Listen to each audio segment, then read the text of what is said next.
Welcome in Wednesday edition of the Oxford Exxon Podcast. Chase Parham, Neal, McCready, Clark Ford Studio here with you this morning. Talk some football as always, as Ole Miss continuing preseason camp.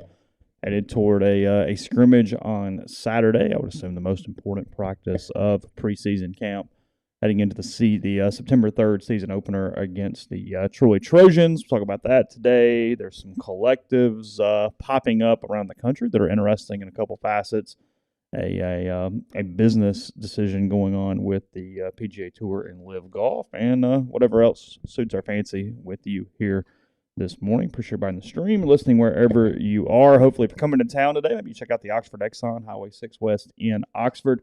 Know that you get $10 off right there at the pump just by downloading the Exxon mobile app, taking a picture of the QR code. It'll open up. It'll get ready to go with all Blue Sky locations in Mississippi, including the Oxford Exxon, clean convenience store, and more there with that. Let them take care of dinner tonight. Ribs, wet or dry, pick them up, have them ready to go. Again, Oxford Exxon, Highway 6 West, and again, coming to you from the Clark Ford Studio. We are. Clark Ford is in Amory, Mississippi, 662-257-1900. Call that number. Ask for Corey Clark. Tell Corey what Ford product you're looking for. He'll send you a quote within 15 minutes in business hours, right to the bottom line. No hassle, no haggle. You get your quote. The rest completely up to you. You can shop that quote around. You can do what I've done, what I recommend that you do, and that's hop into a Clark Ford today.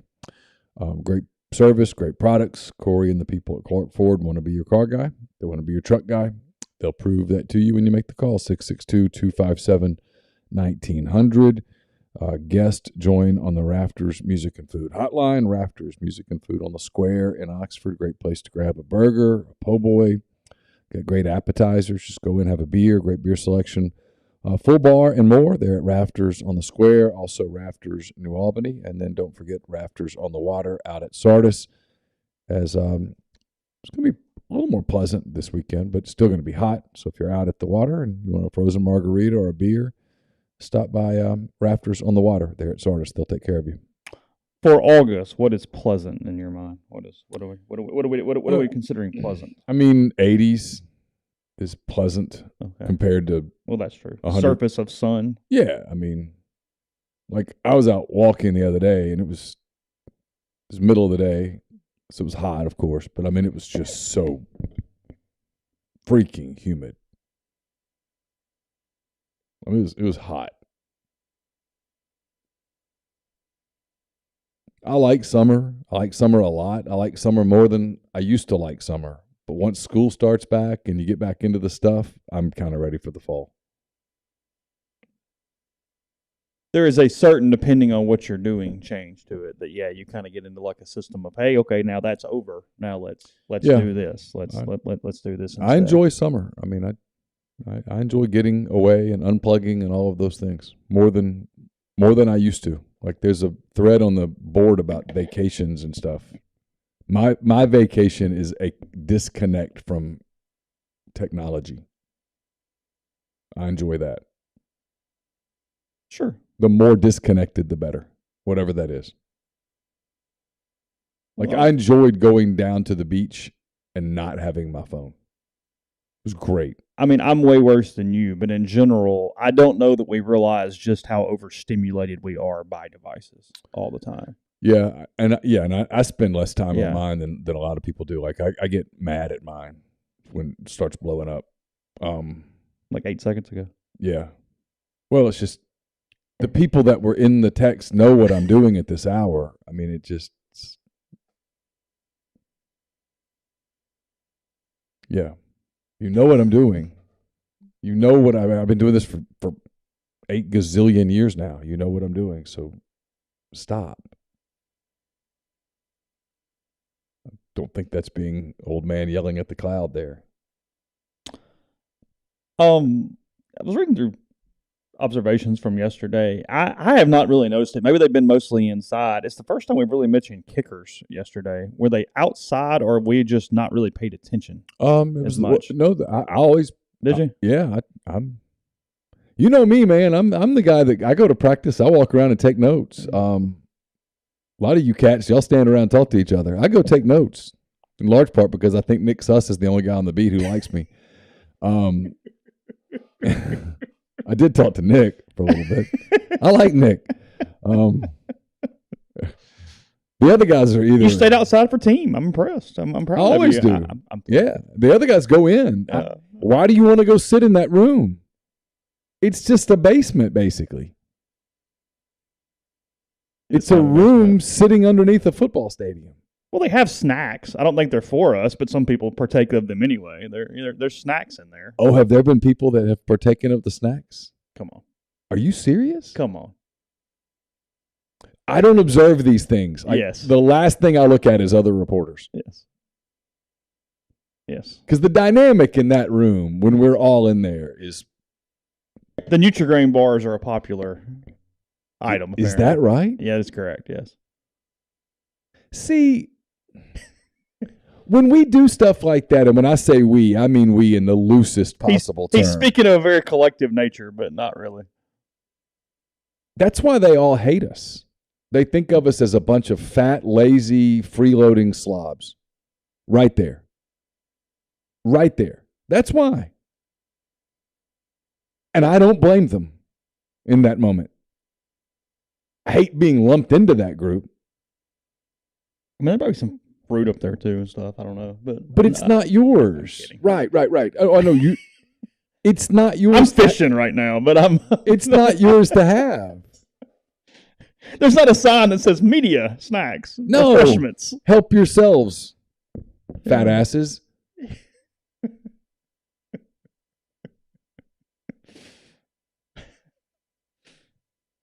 I mean, there's a stereotype to media, and it exists for a reason. Poorly dressed, overweight dudes. Yeah, freeloaders.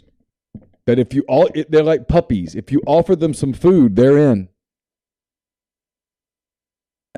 Ginger makes a good point. Nutri-Grain is a very deceptive name for those. They are tons of sugar. It's kind of like how some ways we made Pop-Tart a breakfast food. Yeah. Like, look at the Pop-Tart. It's like a the dessert. actual nutrition of a Pop-Tart. It is a poor dessert. Yeah, Nutri-Grain bars. Because if you put Pop-Tart in dessert category, suddenly it's also not as good. Like, that's not really dessert. Yeah, but like a Nutri-Grain bar is you take some processed apple, pour some sugar in it, kind of blend it up, and then put some sort of a sugary granola cinnamon crumble on top. That's a granola bar. That's dessert. Like if you watch Chopped, they'll take a fruit and make some sort of a crumble on top when they're in a hurry, and that's like their dessert round.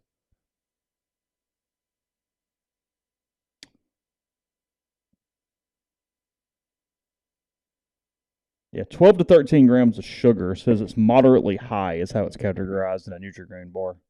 Low fiber, only 1 gram. Low protein, 2 grams. You know me. If it were up to me, like in the press box, yeah. They would charge for the meal. And have a better meal? I don't care. Oh, you don't care of quality. Okay. Or they would let you bring your own stuff, which is what I'm going to do anyway. I'm going to bring like a 1 bar, and I'm going to bring my thing full of water and leave me alone. I would assume you could get in with any kind of food.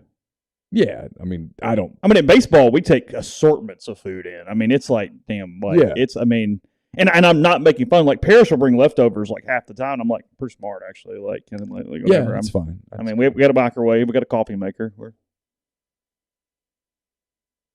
But that setting's a really weird setting. Like, it's awkward as hell for the most part. You want to practice or the game? Post-practice waiting for Lane or whoever's coming in to come in there. Pop-Tarts taste fine. I have no issue with Pop-Tarts. All I'm saying is let's not act like we're having the healthy, balanced breakfast when we grab the 2 frosted strawberry Pop-Tarts out of the pack and eat them. That's all. Yeah, exactly. That's all I got. It's like Captain Crunch. It's you sugar. Don't think that's a balanced morning breakfast? It's sugar. And the reason we're all so fat is because everybody in America eats nothing but processed sugar. That's the reason.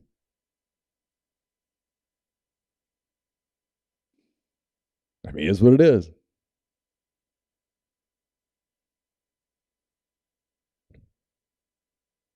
I'll just take a 1 bar and get a cup of coffee. Is a Pop-Tart even like a treat for you? Is that even something you would like warm up and put something on or back anything? in the day? Yeah. Yeah, but not now. Okay. No. My relationship with food, as you well know, because you know me pretty well, is is so complicated that there's no point in doing something like that, because the 2 seconds of enjoyment will result in 15 hours of guilt. And you literally mean guilt. Yeah, and I will just punish myself. So I've learned there's a better balance, and that's just don't eat that stuff ever. 2 Pop-Tarts. How many grams of sugar are in a Pop-Tart? 2 Pop-Tarts. 2 Pop-Tarts, so the 1 pack of foil, 28 grams, which I think is less than a can of Coke, at least, if you want to get technical. Yeah.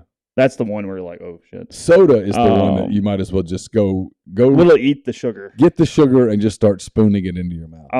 And then 80 grams of carbs and 2 Pop-Tarts. That's a lot of carbs. Or just shy, 74. Yeah. Yeah. Less than 1 gram of fiber. So it has no real... There's no real nutritional value, apparently, in strawberry Pop-Tarts. No real dietary purpose there. That is correct. Yes. So, all right, we'll stop pissing people off. It's all good. No, I mean, there are Major League. Is it Major League that charges for the meal? Yeah. Is that what? Yeah. Okay. Yeah. So much more professional. I have a problem with that. I also don't think it's unethical to eat free food at a press box. I don't think it's an ethics issue. No, it's not. Because I fought with Kathleen Wickham in college about this all the time. She taught me ethics, and I do not believe it is an ethical issue. My problem with it is that sometimes it's put out, and then the people who put it out kind of make fun of those who consume it. And it's like... Yeah, hold on a minute. Yeah. You're providing the ability for this to be a thing. My thing is it's just anything in my mind that creates indebtedness of any sort, I try to avoid. Does that make sense? No, I get it. I think... And so, I mean, for me, it's no big deal. I'm not going to eat the food anyway. So it's all good. I can go... But I do think there's a certain part of human thing to something where, frankly, you're not supposed to bring things in. Right. I'm here for 5 hours. Right. And do it. If my only option is to go down somewhere else, get concession food and bring it up, and it's that. Right. How do I eat? Like, what right. How do I literally keep calories in my body at that point? So... I do appreciate, like, hey, there's some salad, there's some stuff. Like, okay, yeah, sure. I can make. There's some protein, I can make that work. I think the fix is you either charge for the meal, and then you offer a meal that has some nutritional value. Sure. Or you let people let media bring in their own stuff, which would be comical in and of itself because. God only knows what I would kind of like to watch. Wouldn't you like to see what they brought in? What different people brought in? Everybody, like, we're going to have a picnic today. Everybody bring your own food in for whatever that is. Because, I mean, I get there are people that can't. I mean, look, for me, arriving for a football game that starts at, what time's the first Ole Miss game? 3 o'clock. 3 o'clock. So I'll get there at like 1 o'clock. Yeah. 1:30. Yeah, sure. And I'll be in the stadium till 9. For me, not eating from 12:30 when I leave my house until 9 o'clock is no big deal. I mean, if I literally was eating nothing in that window, it would start affecting me mentally by the end of it. Right. Now, if it was earlier and I wasn't eating until like 2, I'm fine. Oh, yeah. But if you went that way on me, I think by like 7 or 8, like I'm noticing some blood sugar changes and I'm kind of like, I got to focus. It doesn't really do much to me. Like if you told me there was an 11 a.m. game and I'm not going to, because I don't eat before that ever. Which would mean I wouldn't eat anything until after 6 o'clock. I'm okay. Yeah, sure. I'm cool. But I would love to watch what got brought in. Well, and frankly, I mean, it's almost, it somehow the amount of food, number of times, I don't know why we're doing this today. I promise to God we'll move to something else in a minute. But you're here. Well, I almost went down a different road with the media thing. So this is probably a safer route. So point being, like, I think it's, Georgia, they feed you like 7 times over the course of the thing because you get like the pregame meal and then they always have out like cookies and peanuts and popcorn and even more than Ole Miss. Ole Miss usually has cookies out, but they have like all sorts of other like snacks and stuff. And then at halftime, Georgia will do, and maybe Auburn's a little bit of this too, but I know Georgia for sure. They'll do hot dogs, like hamburgers and all this stuff at halftime. And then after the game, they bring through like catered sandwiches. And it's like, I mean, you literally can eat like 4 meals and snacks over the course of a Georgia football game. And most of the people do. Well, that's that. Well, I mean, look, I've told this on the podcast 1,000 times. It's my favorite story from Hugh Kellenberger. Was first time he covered a game at Ohio State, and there's like 6 minutes left in the second quarter, and he's like, "Where the hell is everybody going?" And they were all lined up because they had a McFlurry machine in the back for halftime. And literally with like 6 minutes left in the first half, all the beat writers were lining up to get the McFlurries at halftime at Ohio State.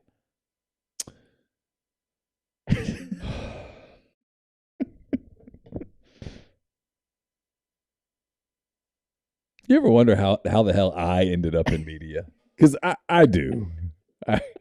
I really do. I'm such an outcast. Well, you would have a complete inability to not have at least 3 snarky comments as they all got up to get the Butterfinger McFlurry from the back of the room.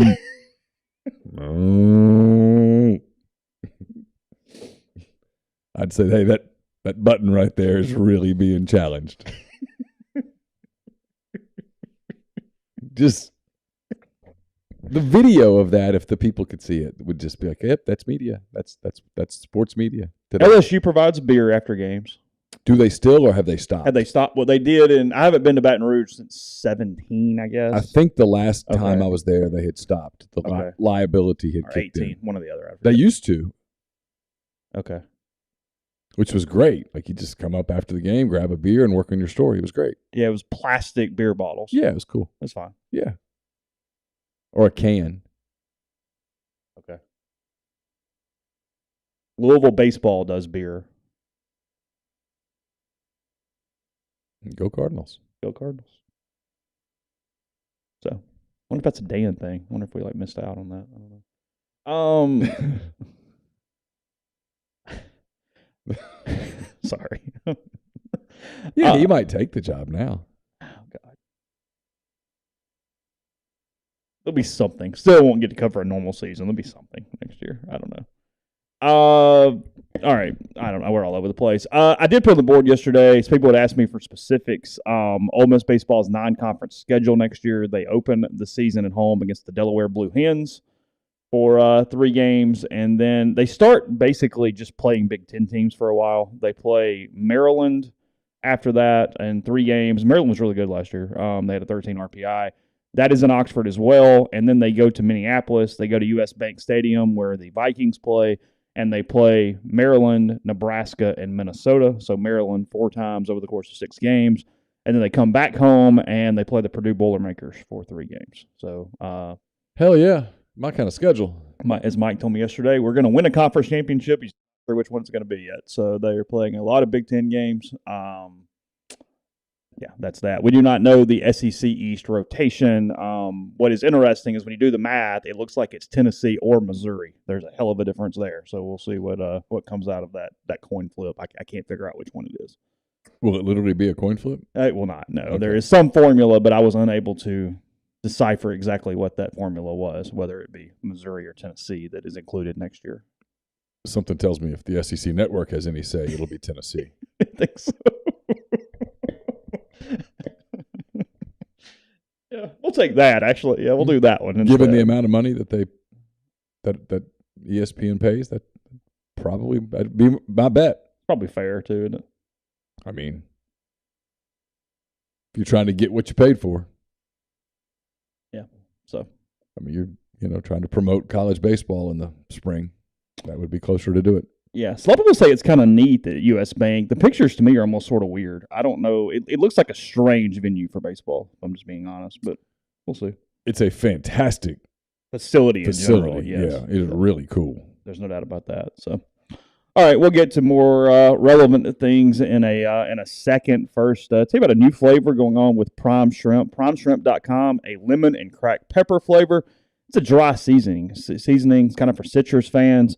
You can purchase it here soon. It will be available to purchase by Thursday or Friday, so just a couple days away from that. You can check the website again at PrimeShrimp.com. That is their 6 different flavors straight from the bag. You pop into water that is boiling in under 5 minutes. You freeze it or plate with Prime Shrimp or restaurant quality shrimp. Also, they're individually packaged variety there, just like you get in grocery stores, but a higher quality shrimp coming from New Orleans-based company is available. That's in 2-pound bags for that. And if you are a podcast listener, you can use code MPW for $20 off your first order. So a new flavor to try, lemon cracked pepper with prime shrimp. Again, that's primeshrimp.com. We're also brought to you by Southern Traditions Farm. It's a 68-acre, 32-stall upscale equestrian training and boarding facility in Canton, Mississippi. They've got sand rings, grass rings, miles of wooded trails. So much offered there at Southern Traditions Farm. Get in touch with them. Also, if you're thinking about hosting an event, they've got lots of area there to make it one that you won't forget. Southern Traditions Farm on Facebook or Instagram. We're also brought to you by Pinpoint Commercial Real Estate, based out of Jackson. They service the entire state in all commercial asset classes such as industrial, retail, office, medical, and land. BB Mitchell with Pinpoint provides a plethora of commercial real estate services, but his core focus is sourcing investment properties for his clients. He advises clients looking to acquire income-producing property with all risk tolerance levels ranging from vacant buildings to investment-grade stabilized assets. Pinpoint sets itself apart with its ability to source off-market opportunities for its investor clients, which maximizes returns. Pinpoint takes pride in its attention to detail, professionalism, and hard work. For all of your commercial real estate needs, give BB a call at 601-934-5008. Don't just accept what you see, but imagine something new. Step forward, chase after a better version of yourself. Every day, Corinth Dental is helping people reinvent themselves.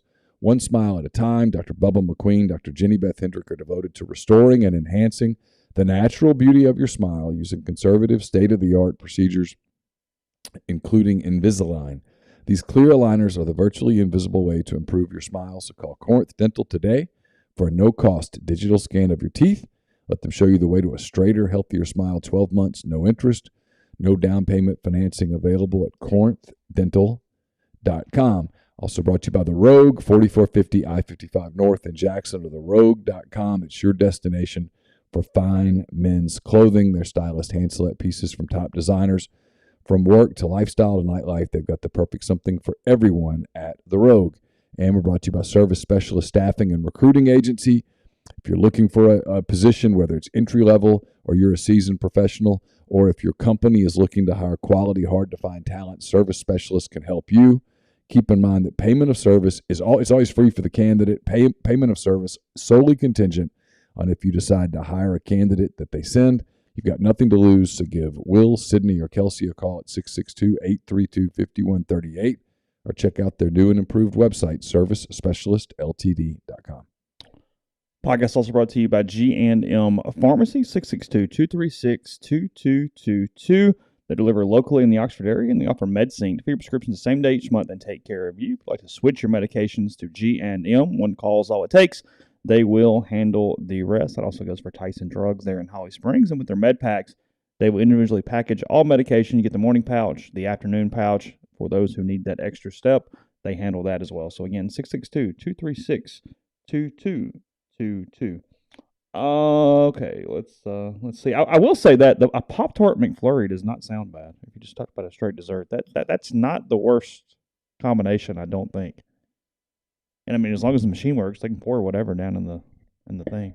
Even a Pop-Tart?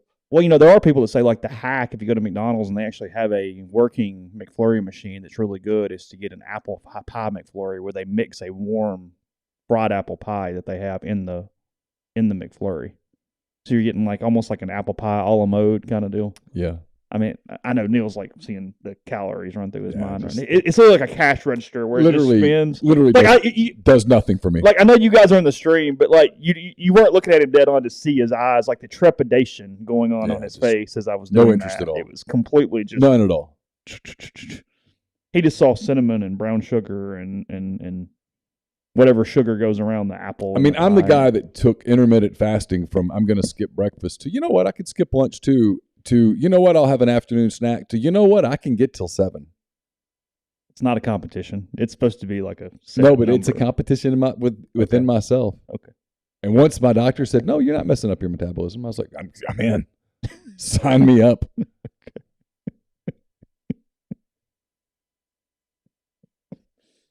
Anything else from yesterday? I don't know. I thought trying to see how hot of a take I want to go here. I kind of want to see the scrimmage first. I asked Lane afterwards.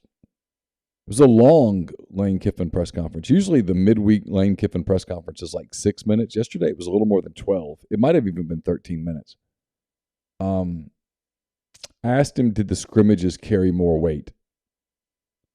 Okay. Kind of waiting to see if, because I expected, I don't know why, I guess because I've done this for so long and you get coach speak with everything has weight. We evaluate everything. No, scrimmages have more weight. He said that the scrimmages on the 13th and the 20th, I don't know if he used those two numbers, but that's what he was referencing, were two of the biggest ones he could remember. Thought that was interesting. Why? Because it's not, and I asked, I said, quarterback, but not just quarterback. Do these carry more weight? I think they have a lot of competitions going on among people that are new to the program. He made a point yesterday of he looked out at one point and you had a guy that played last season at Auburn guarding a guy who played last season at Mississippi State. And he's like, I guess this is the world we live in now. But he's right. You look at it on the field when they have the ones and twos. So it's pretty obvious what's going on, right? The ones and twos are on the bottom field. The threes and fours are on the top field. And all the coaches, with the exception of like some GAs and staffers and stuff, are down on the bottom field. That's who's competing for jobs. And all those guys are going to play. But he wants to see who can make plays. Because right now they're not tackling in practice. You don't tackle every day because that'd be stupid. You'd get really good at tackling, but you'd hurt people. Scrimmages are the closest thing you have to the lights coming on.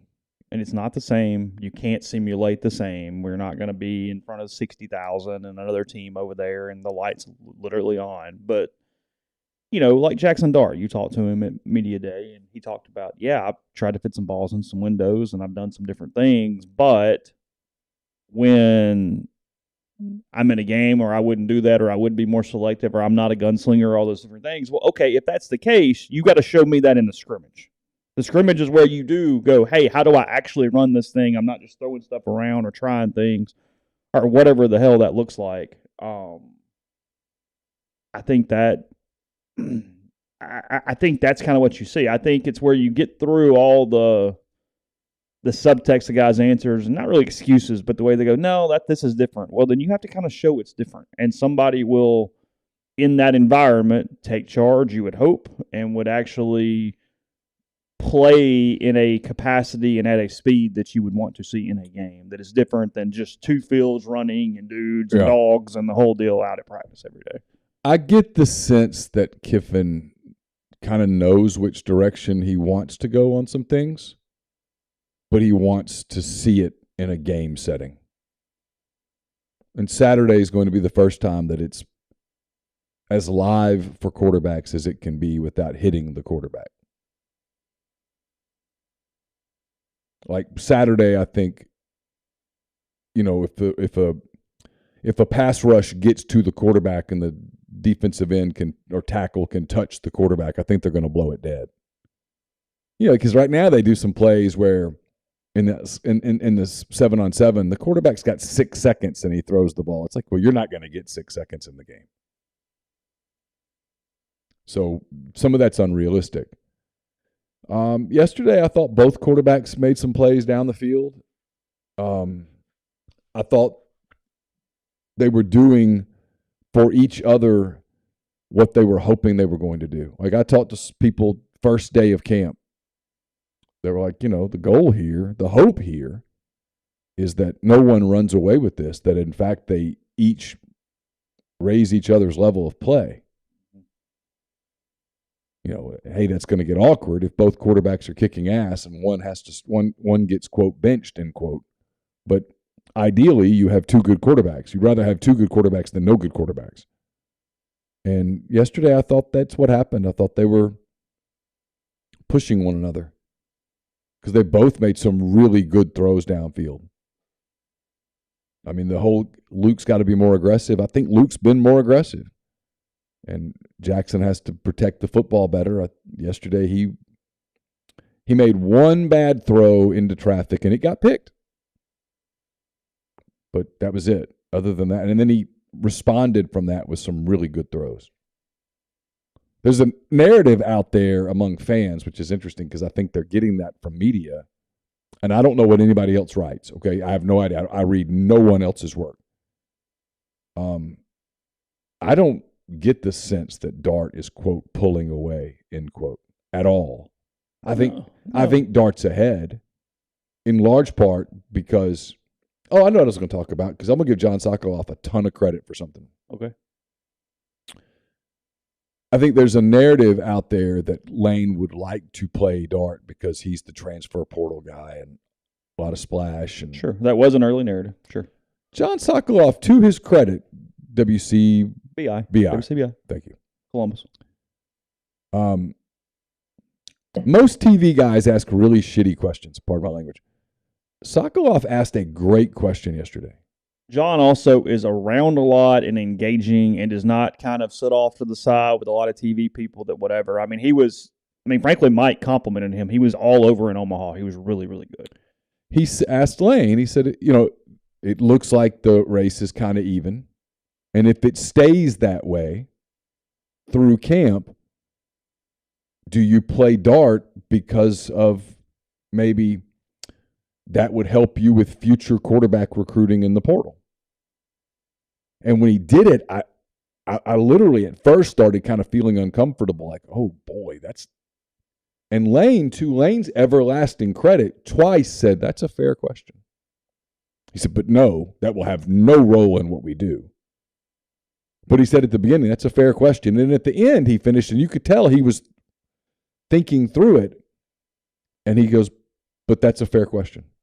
And I thought, it's a ballsy question. It's a good question. It's one that a lot of people have wondered. Because if you bring in Jackson Dart with all of the hype, right? Like I guess Mitchell Forty's working for Rivals again. I mean, I got that email. Okay. I haven't read the email. I just saw the byline. Well, he's not. I don't really want to get into Mitchell's business. He is doing some things for Rivals. I don't know what else he's doing. Yeah, let's not. I don't know how public anything is, so I hate to do that. Okay. But yeah. Okay. Mitchell wrote a story yesterday ranking transfer portal SEC guys, and people love rankings because they love to bitch about rankings or whatever. But people love lists. He had Jackson Dart at number 2 for most important transfers in the SEC. Whatever, it doesn't matter. Point is that there's a lot of national hype around Dart. Like you read anything nationally, it's about Ole Miss replacing Matt Corral, but boy, Jackson Dart's coming in from USC and he's the guy, right? And so Sokoloff's point was, and he's not the first person to think this, I think he's the first person to have the guts to ask it, is if you don't play Dart after you bring him in from USC, can you get the next transfer portal quarterback when he goes, well, you didn't play that kid? Well, sure. That's why it's fair. But I also am giving, Mitchell or whomever the break on just, logic and common sense in most situations of people who are not intimately familiar with a program is that Jackson Dart was a very high-profile transfer, and if you bring that guy in, he is going to play because you don't have another option. You know what I mean? Like if you that's just common sense. Spencer Rattler's not having to fight off tons of people at South Carolina. Keaton Slovis is replacing Kenny Pickett at Pitt, which is similar to Mike Corral being out here. I guess point being, in some ways, it's a credit to Dart because he went into a place where he knew there was a 4-star quarterback waiting also to compete with him. Yeah. Whereas he could have gone to a lot of places where they were just handing him the keys and goes, please, God, don't wreck the car and drive it. And that wasn't what was going on here. Yeah. So I understand the 10,000 feet view on that's very obvious Jackson Dart is the quarterback. But like you said, they both had tons of issues, and it's the most intriguing quarterback battle in a long time at Ole Miss from the standpoint that you and I were talking about on Saturday, watching, team. And Luke does not turn it over. He doesn't make a ton of mistakes. He also kind of limits what you can do from a ceiling standpoint because he hasn't pushed the ball down the field enough. Now, not that he can't. He just hasn't. There's a difference there. Yeah. And then whereas Jackson really, really flashes at times, you go, wow, that was impressive. That was one of those kind of throws that you had seen from two or other guys, while also throwing it to the other team. And the way Ole Miss's team is built, look, you're going to have to make those kind of throws to go 9-3, 10-2, whatever you think the ceiling might be for Ole Miss. But you throw that thing to the other team 3 or 4 times, you're losing to Kentucky. You're losing to Auburn. You're suddenly bringing 6 and 7 into play if you start turning the ball over. So are you shooting for the 10 or are you trying to avoid the 6? And that's sort of at the moment where they are. We'll see what they look like down the road. Why, I mean, Saturday, I'm as interested in a scrimmage as I've ever been. You know, how much they show, what do they do, but I am curious who can move the football, who can make plays in a scrimmage setting. Yeah, my guess is that they will each get a ton of reps with the ones.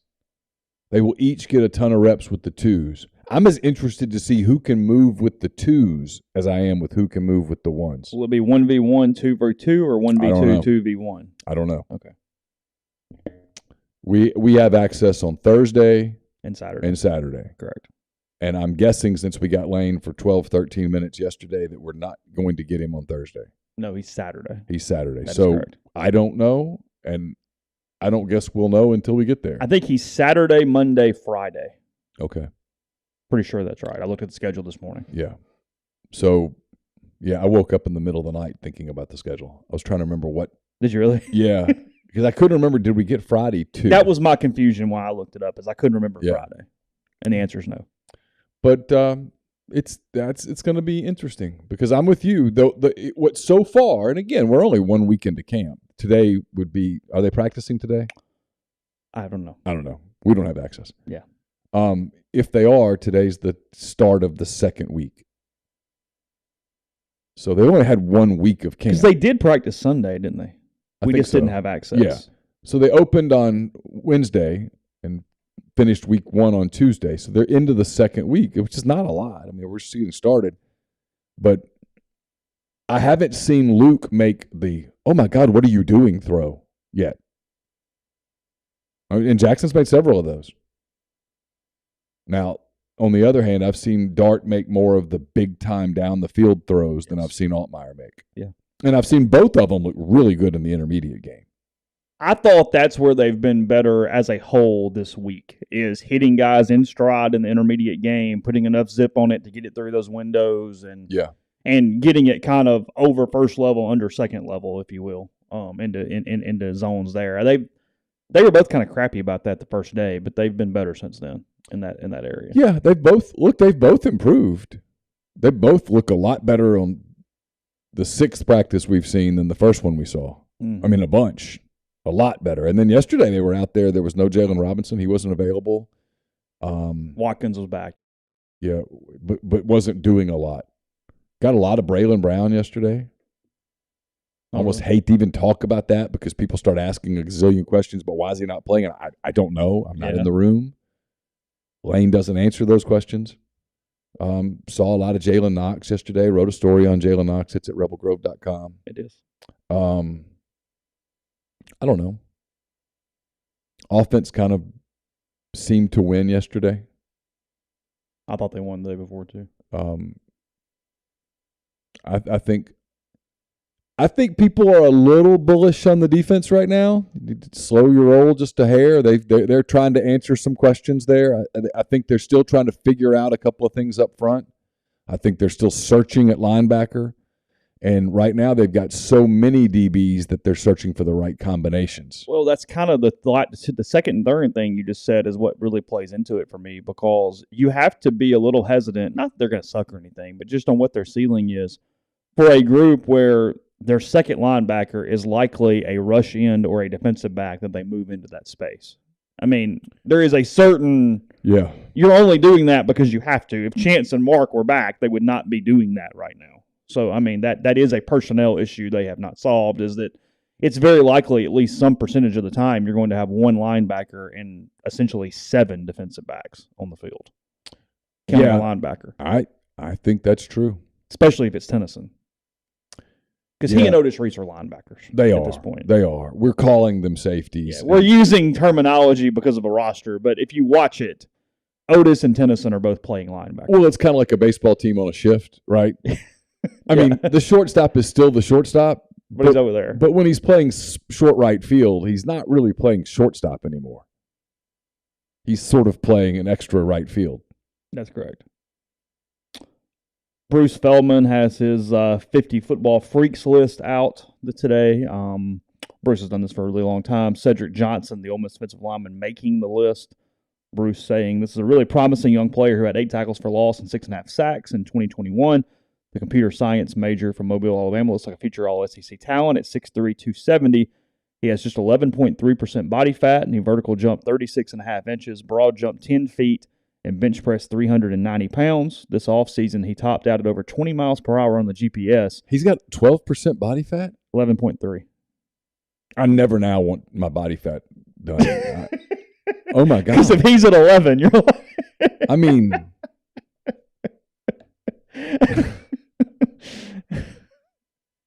You thought Seth's pretty well put together, so it's... Yeah, I mean, there's not... You don't know where it is. Yeah, I mean, like, I would never do this, but I mean, if you were, like, trying to grab some fat, you'd be hard-pressed. Yeah. Yes. Topped out at over 20 miles per hour running, and he did 6 pull-ups with a 70-pound belt on. That's pretty impressive. You think you could do 6 pull-ups, period? Hell no. No. How many pull-ups do you think you could do? 3 or 4. I mean, yeah. I don't know. I mean, I guess we can figure it out, but yeah, somewhere in there. I know I could do 1. There's no way I don't think I could do 5 or 6. I can do the underhanded pull-ups better. The overhand, like shoulder, that's hard. Yeah, it's just hard. Okay. I could not do them with a 70-pound weight on my 70-pound weight tied to my body. You don't think so? No, I know I couldn't. I just can't get over his body fat being that. It just makes me think, man, when you walk around like Kroger or something, there's some people that are 40% body fat. Yeah, sure. There are. They wouldn't fare very well playing defensive end in the SEC. No, they would not. would not go as well, actually. So, yeah. All right, podcast brought to you in part by Community Mortgage, Oxford, Memphis, Soto County, and Chattanooga. All underwriting and processing is done in Memphis. They're getting local underwriting and understands your market, leader in condo financing, float down option, and more. 662-234-2704 or JLOWE at communitymtg.com. I've got a mailbag up at rebelgrove.com. It's brought to you by Whitney McNutt of Tommy Morgan Incorporated Realtors, serving you for all of your real estate needs in Oxford and Tupelo. Whitney sells condos, land, commercial, and residential family homes. You can reach her at 662-567-2573 or 662-842-3844. We are also brought to you by OPA. It's Oxford's newest restaurant on the square. Gyros, wraps, kebabs, redfish, lamb chops, handcrafted cocktails, frozen libations, an amazing candlelit patio, all of that at 306 South Lamar, just south of the Square Courthouse. If you are thinking about some sort of a holiday season trip, maybe you're already looking ahead to next summer, you're planning something for spring break, get in touch with my friend John Edwards at Regency Travel Incorporated in Memphis. Just give him some parameters, give him a budget, and he's going to give you options that you're not going to find on your own. 901-494-3387 or jedwards at regencytravel.net. We're also brought to you by Pinnacle. Pinnacle based in Madison, Mississippi. They've got clients in more than 20 states, advisors in multiple states as well. They provide detailed, specialized investment management, financial planning, retirement planning for individuals and businesses, and much, much more. It's mypinwealth.com. If you're getting all of your Rebel gear set for the football season, make sure you stop at the College Corner in Jackson. 2 locations in Jackson, one in Ridgeland, one in Flowood. You can also go to collegecornerstore.com, and you can find them on Facebook and Instagram. Largest selection of Rebel gear in Central Mississippi. We'll have a hand raise, guys, tomorrow night, Thursday night. That's brought to you by Comer Heating and Air, Southern Air Conditioning and Heating, different names, same great products and services. If you live in Oxford, Tupelo, or the surrounding area, call Comer. 662-801-1777. If you live in Hernando, Memphis, or the surrounding area, call the people at Southern, 662-429-4429. Podcast brought to you in part also by Johnson Hill Creamery, johnsonhillcreamery.com. Go to their Instagram page to see all the different offerings they have. They make all their cheeses locally and in-house every single day. Still a few more weeks going on for Tasting Tuesdays. You go in to get one cheese, one condiment for free. Taste, check out, and see if it is for you. Every Tuesday they have a different option for that. And while you're in there, go ahead and book your catering for tailgating this football season. They feed 10, 20, or 40 in different packages. They hook you up. They artfully arrange them in catering trays and give you disposable utensils to make it easy for you. Everything from large specialty trays, artisanal cheese, grazing, or charcuterie, sandwich trays, the cheesecake dip that's a great hit, crudité, or plenty of desserts, brownies, cookies, and other things as well. So again, that's johnsonhillcreamery.com to find out more. 662-419-9201. Okay. So a couple different collectives going on in our world right now. SMU trying to get back in the football business a little bit. I saw that. Who had the quote here? I had it up a second ago. Yeah, he has to not be named. I know why, because this is a really dumb quote. If you're SMU, there's one sentence you kind of avoid, and it is, ready or not, the Pony Express 2.0 is coming. That is not probably what I would have said to the media yesterday, but that was a quote from one of the guys running the collective at SMU. SMU is doing $36,000 for each football and men's basketball player, a total of $3.5 million per year. They are using some NIL services, blah, blah, blah, blah, blah, blah, blah, blah, blah, blah, blah. You know, in comparison, Texas Tech was only doing $25,000 per year, just another Texas school there when they did the Matador Club when they came out with their group. The SMU thing is interesting because they also added money for cost of attendance. So it's actually more than $36,000 or whatever. It's more like $54,000 per player. They've got them also doing they have them basically doing community service as the quid pro quo, because we always talk about what are you doing for this in any instance. The athletes assembled more than 400 packs with school supplies for Dallas schools last weekend to kick off their community service initiative. Okay. Again, it's what we talked about a ton. I was talking to somebody about this the other day in regard to some Ole Miss stuff. Is the NCAA has done such a poor job. I don't know how you would do it anyway. I'm not even necessarily blaming you. But when this first started, they kept talking about market value. There is no market value. There's no way to compute market value. Right. So if you do anything that even sort of kind of looks like it's quid pro quo, then okay, fine, moving on. Like, that's the deal here. Now, how is this going to relate into recruiting or anything for SMU? I don't know. I mean, I was talking to somebody yesterday. He goes, it really helps when you've got 4 or 5 billionaires involved in this that are willing to be very passionate about SMU athletics. It's not complicated to get to this number at all.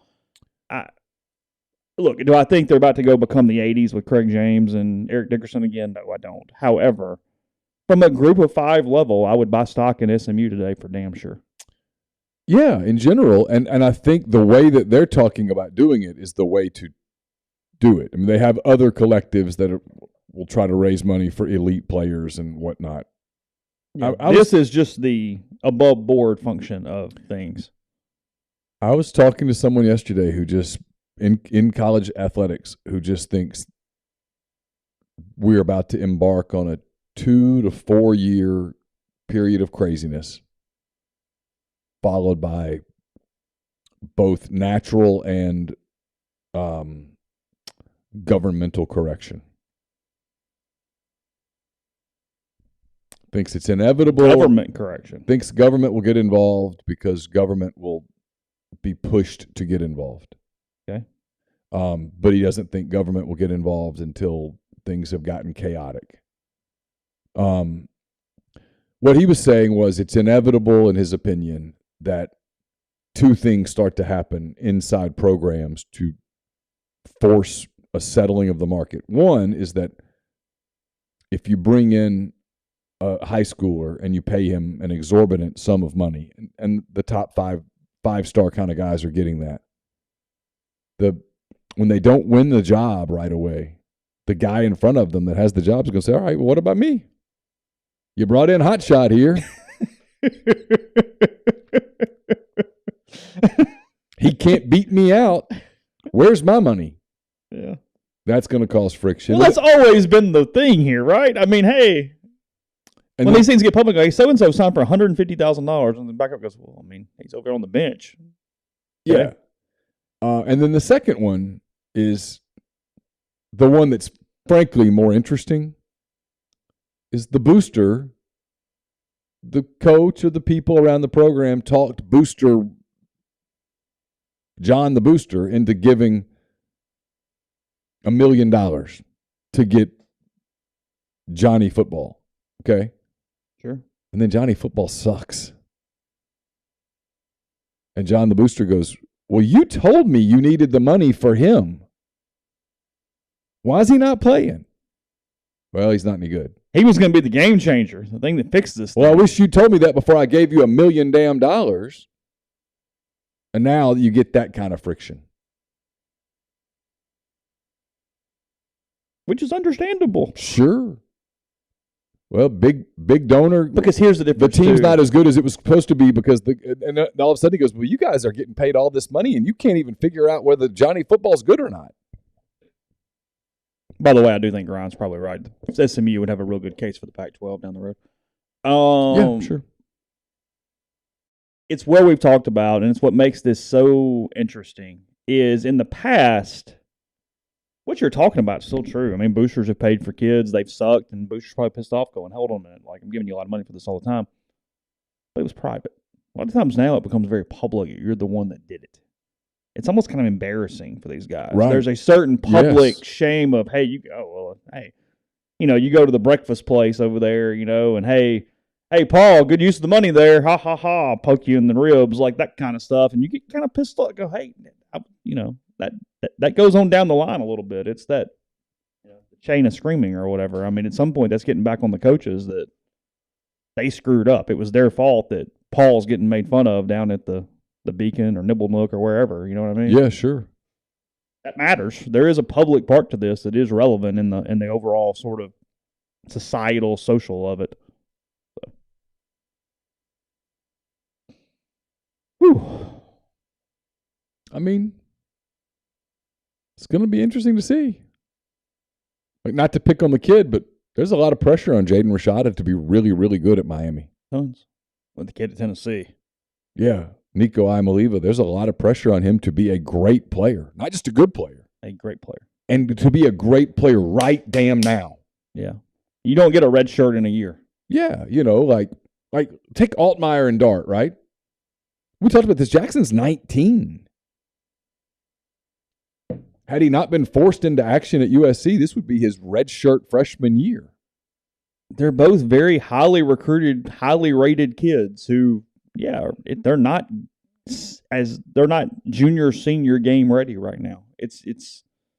There are exceptions, but that's an impossible ask to be the requirement. And Lane said this yesterday. He was talking about sometimes in life you don't appreciate what you have. And he was saying, I told people, it was a really good quote. I've told people for a couple of years to appreciate what you have, referring to Matt Corral and this guy who can make all of the throws and just make them all the time with special arm talent. It was kind of his way of going, if you're comparing these guys today as 19-year-olds to Egg Bowl Matt, to Arkansas game 2021 Matt Corral, you're going to do it if you want. You're going to be really disappointed because Matt, go back and watch that game. Yeah. Matt didn't miss. Literally didn't make a bad throw. These guys are going to make bad throws.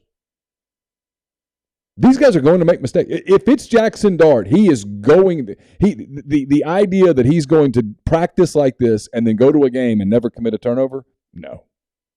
Nope. He's going to make mistakes. Mm-hmm. And Jackson and Luke have an overthrow tendency. And Kiffin's talked about it like you just sailing the ball. Just what it's going to happen. They do it in every practice. They're going to do it in the games. Matt didn't do that last year. It's why when people I did a radio show the other day where someone said, do you think Ole Miss will take a step back at quarterback? And it's yes. There's no other possibility. Did you think the Saints would take a step back at quarterback? I mean, yeah, of course. Have the Giants taken a step back at quarterback since Eli left? A pretty big one. I mean, do I think one of these guys or even both of these guys could be that good down the road? Sure, I do. I kind of do. I mean, I've watched how much they've pushed each other in a week, and I'm like, this is interesting. Because I remember telling you one day last week, I'm like, man, I'm not sure they have a quarterback. Meaning for right now. Yeah, sure. Now I'm like, I could see a path with both of them. Well, Lane is getting that out of him, which is what he wanted. Because if you do have the clear starter, he can take the day off, and it doesn't really matter. These guys can't. Two bad days, and it's over. Well, and look, if you had a clear starter with all of the new faces out there, if you had a clear starter, you'd want that guy to get all the 1 reps. Yeah. You would. He'd be throwing to Robinson and Watkins and Trigg and all the dudes. Well, because outside of Mingo, it's just a whole bunch of new dudes at receiver. Unless you want to do the Dennis Jackson, those guys. I'm not picking on those guys, but those guys have never really emerged. They don't appear to be in the number 1 rotation. Right. And so you're throwing to J.J. Henry and Jalen Knox and Jalen Robinson and Malik Heath, guys who either didn't play last year or played somewhere else. And so, yeah, you're trying to build chemistry. And, the whole center thing, I mean, Caleb's still kind of new at this. Like yesterday at the beginning of practice, the snaps were high. Now, he got much better as the practice went along, but if you knew, my point is not to pick apart the roster. My point is if Lane Kiffin knew Jackson Dart's my quarterback or Luke Altmaier's my quarterback, I just think you'd see that in practice. The other collective that was interesting this week is the Los Angeles Times report that donors at USC, the West Coast version, will soon start a collective named Student Body Right. 2 months ago, USC announced its NIL entity, I guess Boulevard LLC is what we'll call it, BLVD, with designs on avoiding all the issues that may arise from third-party collectives, such as booster influence and potential NCAA scrutiny. Sure. It was essentially the school's attempt at having a collective, but one that would have more oversight over. Though that was in place, USC never had the power to prevent a collective from forming. Obviously, Boulevard LLC began its operations in earnest this month, but its collectives have grown in prominence throughout the recruiting landscape. Some vocal USC fans were frustrated with the lack of use of NIL in recruiting efforts and thought it was costing the program high-profile recruits. For example, 5-star USC quarterback commit Malachi Nelson just visited A&M, even though NIL is technically not supposed to be used as a recruiting inducement. So essentially, Boulevard LLC is there. USC is running it with some level of oversight. They're trying to do it the right way, if you will, in quotes. And SC is forming, the donors are forming Student Body Right to go, yeah, screw that. Here, we're open for business. So this has a good chance of becoming a story over the next 90 days. Yeah, it does. This feels renegade. Well, this is pissed off. This is their fans saying you're doing this too deliberately. Yes. You're being too careful. Mm-hmm. You're going too slow. Sound familiar? The problem is I have a hunch this group's about to go Audubon. They are. They're not going, hey, we really need to just go 85, not 66, okay? Yeah. They're going 140. Yeah, they're like. So this is going to blow up. They're like, how fast can this thing go? Yeah, no, it's down. It's Tom Cruise. Yeah. We're Mach now. We're trying to get Mach 9. Oh, I'm going to 10. 10.1, 10.2. Yeah, exactly. Yeah, it's not. This doesn't feel good. Though, I will say this. I will say this again. Same conversation with the college football person who yesterday said the NCAA has no teeth at all. Yeah. So nobody's gotten busted. Whatever. No teeth. They don't want to do anything that comes across as restrictive. Anti-student. Yes. As restricting income. And so so people go, what's going to happen? What's going to happen to USC? What's going to happen to Tennessee? What's going to happen to Miami? Well, if it comes across as we're taking money away from student athletes, nothing. So how do you do that? You punish the booster? You hammer the school? The headlines are going to be, well, we got upset because Johnny Football, let's just pick on Johnny Football today. Johnny Football got $10 million to go to Waxahachie State. So the guy that the response to that is, well, what's wrong with that? He's making them a ton of money.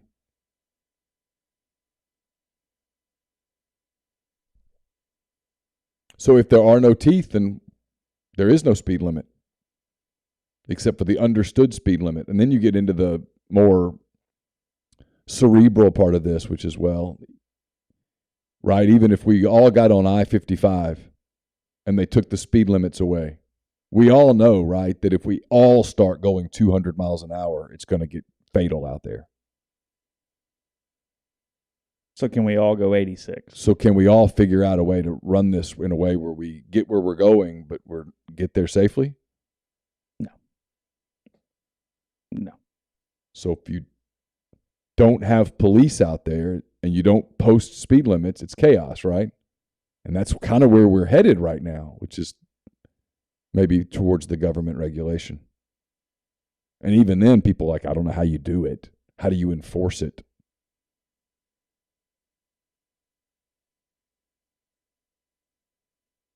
Timeline. I mean, I'm not in it, but the people who are tell me 2 to 4 years. Get a lot done in 2 to 4 years.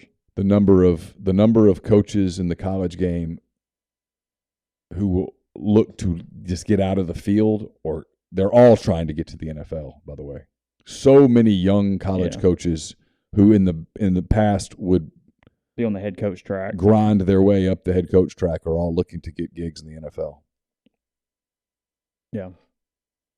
It's fascinating. But I think you're right. I mean, there's going to be a lot of rules broken in the next 2 to 4, not even really rules, but things in the next 2 to 4 years. So when you get to that point, it's going to actually create, at some point, the NCAA is going to do that. Well, let me tell you what happened in 2021, and then go back and try to punish that. It's like, oh, Jesus Christ. Yeah, and I don't think that's going to work. Again, they don't want to be viewed in any way as restricting the earning power of young people. I mean, look, it's. I'm not making a comparison. I guess I'm making a comparison. It's a million times more relevant and whatever. But it's why lottery scholarships don't get cracked down in college baseball. No, we're harming the kids. We don't want to make it fair. We just don't want to harm kids. Right. So that's why you don't structure the 11.7 into a different way. Well, you don't want to be labeled as hurting the kids. Right. I mean, that's the why. I mean, most people don't want to be labeled bad. You're a bad guy. You can either be labeled a good guy or a bad guy. Which one you want? It's just selective. Well, they can't have jobs, but they of course. Arbitrary shit is what this is. I mean, that's the problem. So how do you enforce it? Yeah. No, I know. If you're asked to be the state trooper, but you're a bad guy, if you pull over the guy going 180, well, if the message that you send to the trooper is just let him go. Yeah. Well, when they have a wreck down the road, is it his fault? Yeah. I don't know. I mean, it's that's why if you talk to people, they all say the same thing. Tyler says it repeatedly, that we're just kind of headed towards chaos. Yeah. Into chaos, and then the chaos will manage itself after. But yes, will there be some wreckage? Yeah. Yeah. Podcast brought to you in part Northeast Spark, NESPRC, service people across rural communities. 2 packages, the Ignite, the 100 Mbps, or the Blaze, the 1 gig, the Powers, the Clark Ford Studio. Hometown team bringing you world-class broadband. That's nespark.com, 662-238-3159. Phone service, parental controls, network security, and more. So to call the office for details to the best internet in Lafayette County. Again, 662-238-3159. Lammon's Fine Jewelry at 1126 North Lamar Boulevard in Oxford. They are the gold standard in fine jewelry. You can visit them at lammonsfinejewelry.com or call them at 662-234-2777. ACS, Automation and Control Systems, LLC, based out of Baldwin, Mississippi. If you're in need of custom HMI, SCADA solutions, or large horsepower VFD specialist, ACS has you covered. They can service and install Rockwell Automation, Allen Bradley, Siemens, ABB, Square D, and many other manufacturers. ACS, LLC, MS.com, or 662-601-4381. Game Changer patches, the only 2-patch system available in the market to stop hangovers before they start. You got the warm-up patch, the overtime patch. It's all natural ingredients. You learn more at GameChangerPatch.com. Promo code RebelGrove20 at checkout for 20% off your purchase. Speaking of the promo code Rebel Grove, use it at Dead Soxy. Get the best socks you'll ever put on your feet, including a lot of the college-themed socks. You want to look your best for game day as you get ready for the season. Go to deadsoxy.com. You won't regret it. Again, promo code Rebel Grove for 25% off your purchase. We've been talking about the start of football season, the start of preseason camp and all that stuff. You want to be make sure that you're ready for tailgating as well. 7 South Tailgating is absolutely the way to go. They're currently booking single game, multi-game, full season packages. As of now, they still have availability for any and all services and game selections. They offer tailgating packages for any budget, any party size, any number of games. For those who prefer to tailgate using your own equipment, 7 South will store, maintain, service your gear throughout the season. They also offer year-round storage of client-owned equipment. Again, 7southtailgating.com. Holcomb Portable Buildings, 7991 Highway 7 South in Holcomb, Mississippi. They custom build your building to your specifications, however you want your carport, ATV, or storage shed. Holcomb can make it happen. In-house financing available, free delivery, free setup within 75 miles of Holcomb as well. 662-226-2233. Or go to holcombbuildings.com. We're also brought to you by My Perfect Franchise, myperfectfranchise.net. If you're looking to diversify, you're looking to leave the corporate rat race, myperfectfranchise.net offers the ability to create income and wealth. Let Andy Ledecky guide you through a comprehensive franchise evaluation. If you hate your job, you hate your boss, you hate your pay, you feel stuck, get in touch with Andy. It's Andy at myperfectfranchise.net. And we're brought to you by Solutions RX. It's a probiotic multivitamin supplement company created by Ole Miss Pharmacy alum Chris Cornelison. It's pharmaceutical grade, manufactured right here inside Mississippi. If you take diabetes medicine, high blood pressure medicine, cholesterol medications, you know those can typically cause side effects like muscle pain, brain fog, energy loss. It's because of a depletion of minerals and vitamins in the body. But Chris and the people at Solutions RX formulated a product called Prescription Support.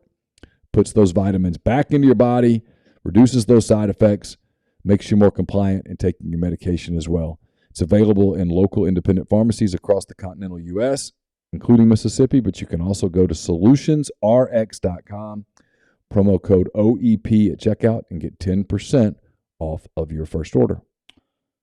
So, told Neal something kind of interesting. This isn't actually really about golf, but the Live Golf PGA Tour thing, we mentioned last week or maybe the week before that it got more interesting, or it would get more interesting if they started getting young stars who were actually in their prime and not just the other dudes. And that looks like that is on its way to happening. Cam Smith, who just won the Open Championship, one of the top 5 players in the world. He is 28 years old.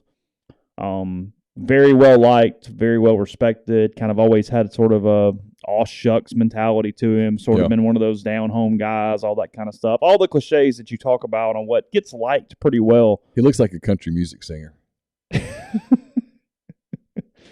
He's from Australia, but he does kind of look like one of those things, like they used to do it. It was like it was the little Twitter meme thing they would do, England or Alabama, and show you a picture and you'd pick England or Alabama for the first. He was kind of in that a little bit. I mean, I keep waiting for him to just like start singing about how he lost his girl and now he's found the whiskey. It feels like that's what he's going to do, and then he goes and wins a golf tournament. So he's playing in the FedEx Cup playoffs this week, the PGA Tour's playoff event, a 3-tournament circuit that culminates in a ton of money. Well, at least for them, maybe not for the Saudis. It's playing out. They're in Memphis this week at TPC Southwind for the first event. It's a neat course, but FedEx gets you a lot of things when you are tied to them. That is how that works. Cam Smith has been reported to be joining Live Golf here soon for somewhere in the neighborhood of $100 to $150 million minimum. But here's what's fascinating about it. They need any sports writers? What's funny about this is it's not even really about blame. I just find the PR aspect of this so interesting because, it's like, and quick aside, when Charles Howell III, who again has been a human cash register on the PGA Tour, he's one of the 20 all-time money winners. He doesn't win a lot, but he just cashes checks, and he has for 20 years, very, very consistent. When he, at whatever in his 40s, comes out and goes, it wasn't about money, it's like, shut up, Charles, just be honest. Because the point is, and I think one of the No Laying Up guys said this, if you'll say it's about the money, you allow me the ability to at least plead your case and make the argument. When you lie to me and say it's not about the money, I'm done with you. And I go, okay, well, forget it. You're an asshole now. Yes. Just admit it's about the money. Yes. Because it is. It's a lot of freaking money. Okay. Yeah, sure. A lot of people do things because it's about the money. And again, you're not a diplomat. Just say that and we'll all move on. Yeah. So cool. But Cam Smith, what you sort of admire and also is actually going to hit his Q rating this week is that he hasn't announced a thing. I'm going to go play for the $18 million on the PGA Tour in the next 3 weeks, and then as soon as that bitch is over, I'm joining Live Golf and getting my $150 million paycheck. I get it, while also going, yeah, I'm ready to buy the T-shirt. I mean, I'm in. He was asked yesterday about the report, which I think one of his friends from Australia is the one that gave it away and said, yeah, those two, meaning he and Mark Leishman, are going to join the Live Golf. And he said, I'm just here to win the FedEx Cup title or play in the playoffs. I have no comment on that. And then they asked a follow-up, and he got up and walked out. Oh. He said, thanks, guys, and got up and walked out at that point, per the New York Post. Where's the golf media stand on this? Are they pretty open on it? Are they defending the brand? What are they doing? Mostly defending the brand to different levels. Okay. Some open. There's some nuance here because an Australian is going to be much less likely to be automatic defending the PGA Tour or think that is the end-all, be-all than an American would be. Sure. And I'm not trying to steal takes. I was reading this from Tron Carter with No Laying Up this morning, and I agree with him. For a couple of reasons. A, he goes halfway around the world to play golf. I mean, he didn't, maybe you grew up watching the PGA Tour, but it wasn't like you're going to events at Augusta or wherever, and that's like, you're not sure. indebted to Quail Hollow necessarily. They have they're trying to do a lot internationally. They also announced today, or they're going to announce, it's being reported that Live Golf is going to put 3 really big tournaments in Australia starting next season.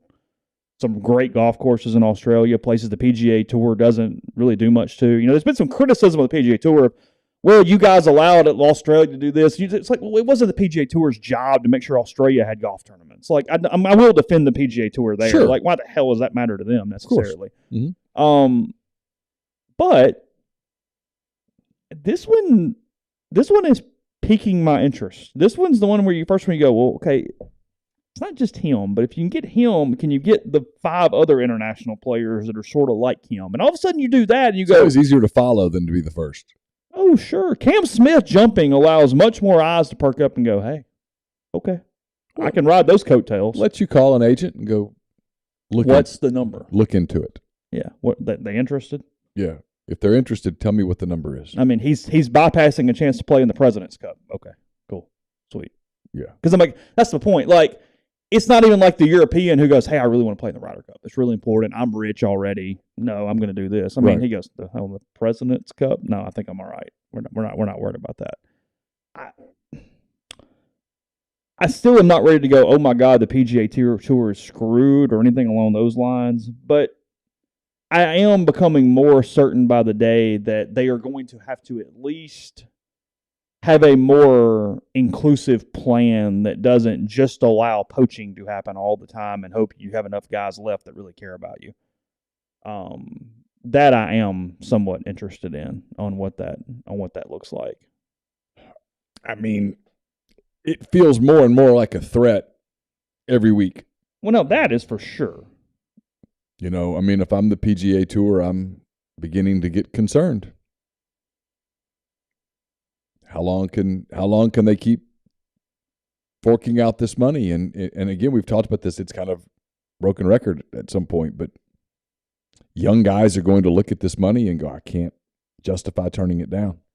Cam Smith was the last press conference at Southwind yesterday afternoon. The first 2 press conferences today around, 11 o'clock are Justin Thomas and Rory McIlroy. Oh, so we'll see where that goes this morning. Yeah, that's and those aren't the right guys.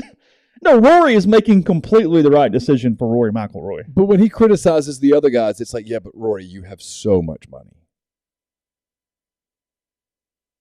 I mean, you're cool. Show me the guy that's fighting to stay on the PGA Tour who goes, no, you know what, man, those guys that are taking the money, that's wrong. Cam's having a quote thrown back at him today. He was asked something about, if you win this or this tournament or whatever, it's a ton of money. What does that mean for you? And he basically said, I have enough. I'm good. I'm not worried about that at all. Is Cam married? I don't know. Okay. I'm not sure. I mean, I'm curious. I mean, seriously, when I say this, does he have kids? Because at some point, people around you go, well, yeah, you've got enough. But what about the people in your life? You can set them up for generations. I tell you where the PGA Tour's got a really interesting dynamic they have to figure out for next year, and which comes quickly. It's next spring. Is Cam Smith won the Players Championship. Currently, if you play in an LIV event, you cannot play in PGA Tour events. That's what we're all arguing about here. The Players has been something. It's the PGA Tour's flagship event. It is the one that It's the one in Jacksonville? Yeah, they do the Sawgrass, the fifth major, the whole deal. 17th hole. He lives literally a driver away from Sawgrass in Orlando or in Jacksonville. Okay. Like he's incorporated in that place. That's where he practices some. Like he looks like someone who would live in Jacksonville. That's fair. So the PGA Tour having a Players Championship while shunning their defending champion. Given their weird PR around this event is really interesting on what that looks and feels like at that point. I mean, that's a really strange, interesting dynamic for me. Again, what it means doesn't mean, I don't know. Whatever. But when is that? It's still in March or something. Yeah, I don't know. March, April, something like that. March. It's in March. When's the next major? Masters. Okay. We're done for the year. Okay. Yeah. Because they moved the PGA Championship at the beginning. Okay, gotcha. It's Players in March, Masters in April, PGA in May. Is there US Open? And there's no Ryder Cup this fall? No, we're President's Cup this fall. Okay, people don't get as into that as they do the Ryder Cup. Not even a little bit. Right. The President's Cup. So my point is that they've got a handful of months to try to figure out some of this stuff. Well, yeah, but I don't know. Who is Chanel Naum? Is that who? That's who Cam's dating? Oh, I don't know. No clue. Yeah, September 19th through 25th is the President's Cup at Quail Hollow, just outside or in Charlotte. I'm too curious now to not look her up. What are we doing? I'm looking up Chanel Naum. Okay.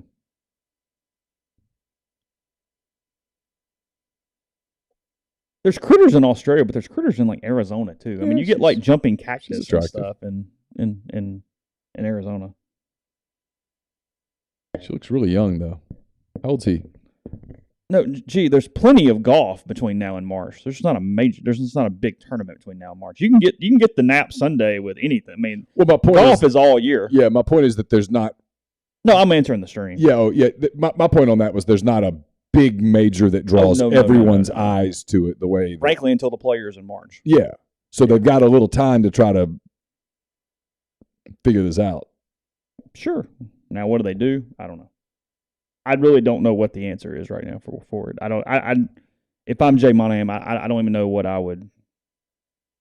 my thought would be on this. But I mean, you can't allow the best players in the world to just abandon you. They're never going to get them all, but if they get a few more, they're at least viable. How many do they have to get before it kind of hurts the PGA product?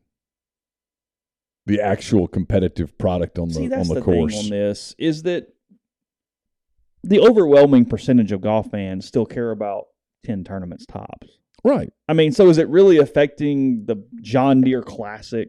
I don't know. Is it really affecting, the Honda or the Riviera? Like I don't. But the percentage of people that are watching that is a lot smaller than the people who watch the U.S. Open and the Open Championship. No, that's and the PGA where and the Masters. What would actually hurt these dudes is for Augusta National to go, you know what? Nope. You're over there. You can't play with us. Randall says that he's only 20. Cam Smith's only 28. Yeah, I said he's 28. Okay. Yeah. Uh-huh. He looks like he's a little older than that. No, he's 28. She's 25. Okay. Yeah, no, it would take. I wonder how she thought when he goes, hey, I've had enough. I've made enough. Wonder if she's thinking, I don't know, Cam. I don't feel like it's enough. I mean, 12 years from now, I'm going to get half of whatever it is that you put together. So you need at least double that. Then. No, it's the USGA Augusta coming out and going, nope, you're out.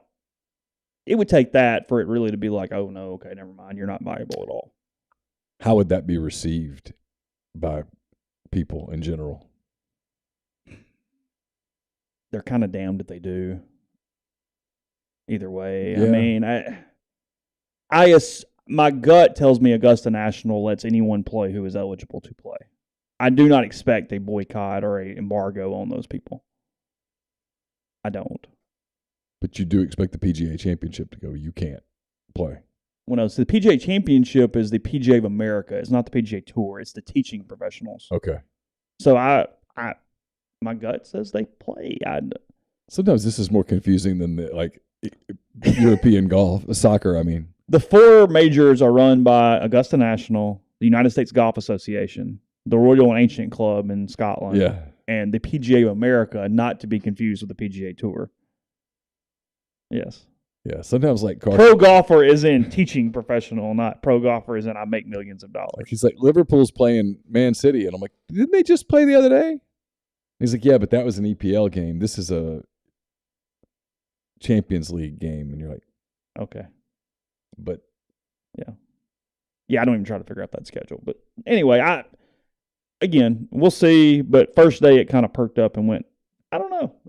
This is at least on a path where I go, okay, I'm listening. I'm paying attention to some point there. Injury news: they expect him back, but apparently Sam Hartman, the Wake Forest quarterback, is out for a while. He had some sort of something, needed a medical procedure, but a lot of details are not necessarily known on that yet. So anyway, that's sounds like an appendicitis or something. Yeah, it kind of did a little bit. Yeah.